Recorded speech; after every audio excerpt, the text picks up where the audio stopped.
અમદાવાદના બાપુનગરમાં હોમગાર્ડ જવાને આપઘાત કર્યો છે। ગળે ફાંસો ખાઈને જવાને પોતાનું જીવન ટૂંકાવ્યું છે। આત્મહત્યા પાછળ માનસિક ત્રાસ જવાબદાર હોવાનું સામે આવ્યું છે। પત્ની અને સાસરિયાઓ દ્વારા વારંવાર ત્રાસ આપવામાં આવી રહ્યો હોવાને કારણે આપઘાત કર્યો હોવાનું પ્રાથમિક તારણમાં સામે આવ્યું છે। તો હોમગાર્ડ જવાને આપઘાત કરતા લોકોના ટોળે ટોળા હાલ તો ઉમટ્યા છે। સાથે પોલીસ પણ આ મામલે સઘન તપાસ કરી રહી છે। તો જે રીતે એક હોમગાર્ડે પોતાનું જીવન ટૂંકાવ્યું છે, ત્યારે આ મામલે હવે પોલીસ તપાસ કરી રહી છે। આખરે શા માટે આપઘાત કરવો પડ્યો તેની તપાસ હવે ઊંડાણપૂર્વકની પોલીસ કરી રહી છે। મહત્વનું છે કે પત્ની અને સાસરિયાના ત્રાસથી આપઘાત કર્યાનું પ્રાથમિક તારણમાં બહાર આવ્યું છે।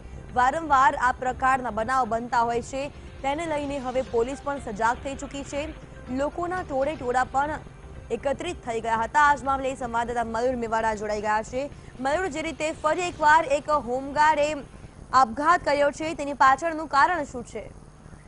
એ ચોક્કસથી જીલ વાત કરીએ તો બાપુનગર ખાતે રહેતા મુકેશ પટની નામના હોમગાર્ડે જે આજે પોતાના ઘરે જ ઘરે ઊભો થઈને આપઘાત કરેલો છે, તેની પાછળનું કારણ એવું જાણવા મળ્યું છે કે તેને તેના સાસુ સસરા અને તેના શાળાના ત્રાસના કારણે આપઘાત કર્યો હોવાની વાત સામે આવેલી છે। હોમગાર્ડે સુસાઇડ કરતા પહેલા જ એક વિડીયો બનાવ્યો હતો અને તેની અંદર તેને ચોખવટ પણ બોલેલો છે કે ભાઈ હું અત્યારે જે કંઈ બી કરું છું તે મારા સાસુ સસરા અને મારા શાળાના ત્રાસથી કરું રહ્યો છું, એટલે તેની પાછળ જવાબદાર તે લોકો જ રહેશે। એટલે કહેવાય કે જે પ્રકારે તેને માનસિક ત્રાસ જે આપવામાં આવી રહ્યો હતો તેના સાસરીમાંથી, તેને લઈને આ હોમગાર્ડે જે આપઘાત કર્યો હોવાની વાત સામે આવી છે। આ હોમગાર્ડ મુકેશ પટની જે છેલ્લા 3 વર્ષથી બાપુનગર પોલીસ સ્ટેશનમાં હોમગાર્ડ તરીકે ફરજ બજાવતો હતો। હવે આગામી સમયમાં પોલીસ કઈ રીતે આ સમગ્ર કેસને હવે આગળ હેન્ડલ કરે છે તે ખાસ જોવાનું રહેશે। હજી ચોક્કસથી તેના સાસરિયા પક્ષનું શું કહેવું છે? ચોક્કસથી જીલ વાત કરીએ તો તેના સાસરી પક્ષ દ્વારા કોન્ટેક્ટ કરવામાં આવ્યો હતો, પરંતુ તેના સાસરી પક્ષ દ્વારા હજી સુધી કોઈ પણ પ્રકારની પ્રતિક્રિયા આપવામાં ઇનકાર કરી રહ્યા છે।